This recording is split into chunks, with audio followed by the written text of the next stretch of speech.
ইরানের বিরুদ্ধে যুক্তরাষ্ট্র ও ইসরায়েলের যুদ্ধে আসলে কে জয়ী? সাময়িক যুদ্ধবিরতির পর বিষয়টি নিয়ে নানা বিতর্ক দেখা দিচ্ছে। ইরানি রাজনীতিবিদ এবং মার্কিন প্রেসিডেন্ট ডোনাল্ড ট্রাম্পের প্রশাসন দুই পক্ষই নিজেদের বিজয় দাবি করছে। তাহলে এই যুদ্ধে আসলে কে জিতল? প্রশ্নটি যতটা সহজ মনে হয় তার চেয়েও বেশ জটিল।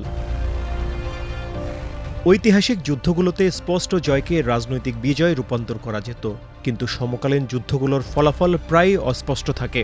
জয় পরাজয়ের ধারণা এখন প্রোপাগান্ডা ও নিজস্ব ব্যাখ্যার উপর নির্ভরশীল। এ কারণে প্রতিটি পক্ষই নিজেদের বিজয় দাবি করার সুযোগ পায়। এর পেছনে ভিন্ন ভিন্ন কারণ থাকলেও উদ্দেশ্য একই থাকে। যেমন গণতান্ত্রিক দেশে যুদ্ধে জয়ী হওয়ার দাবি ভোটারদের কাছে ক্ষমতাসীন দলকে আরও জনপ্রিয় করতে সাহায্য করে। অপরদিকে একনায়কতান্ত্রিক রাষ্ট্রে জনসমর্থন ও বৈধতা ধরে রাখতে সহায়তা করে। সমকালীন যুদ্ধগুলোতে সামরিক বিজয় সবসময় রাজনৈতিক বিজয়ে রূপান্তর হয় না।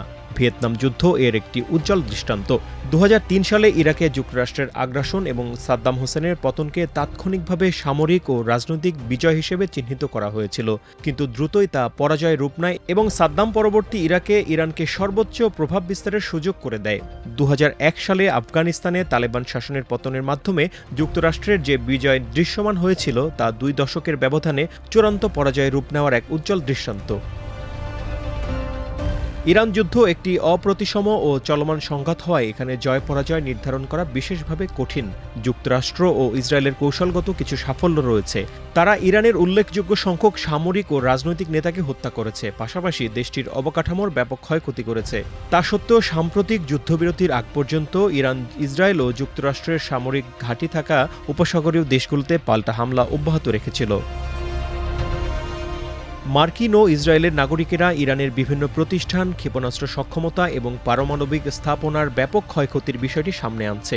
অন্যদিকে ইরান বলছে তাদের রাজনৈতিক ব্যবস্থা এবং কমান্ড অ্যান্ড কন্ট্রোল সক্ষমতা অক্ষুণ্ণ রয়েছে। পাশাপাশি হরমুজ প্রণালীর উপর তারা নিজেদের নিয়ন্ত্রণ আরও জোরদার করেছে।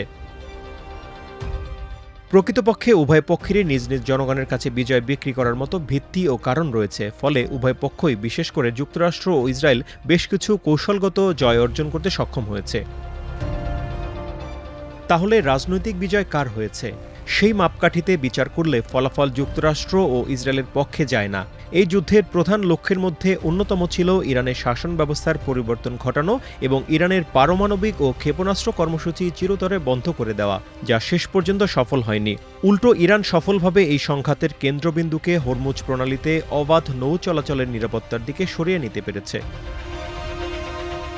হরমুজ প্রণালীতে জাহাজ চলাচল নিয়ন্ত্রণের সক্ষমতাকে কাজে লাগিয়ে এবং বৈশ্বিক অর্থনৈতিক বড় ধরনের চাপ তৈরি করে ইরান আলোচনার টেবিলে নিজেদের সুবিধাজনক অবস্থানে নিয়ে গেছে। ইতিমধ্যে আন্তর্জাতিক অঙ্গনে ইসরায়েল ও যুক্তরাষ্ট্রের ভাবমূর্তি ক্ষুণ্ণ হয়েছে। এমনকি তাদের ঘনিষ্ঠ মিত্ররাও এই যুদ্ধকে আন্তর্জাতিক আইনের পরিপন্থী হিসেবে গণ্য করে এতে অংশ নিতে অস্বীকার করেছে।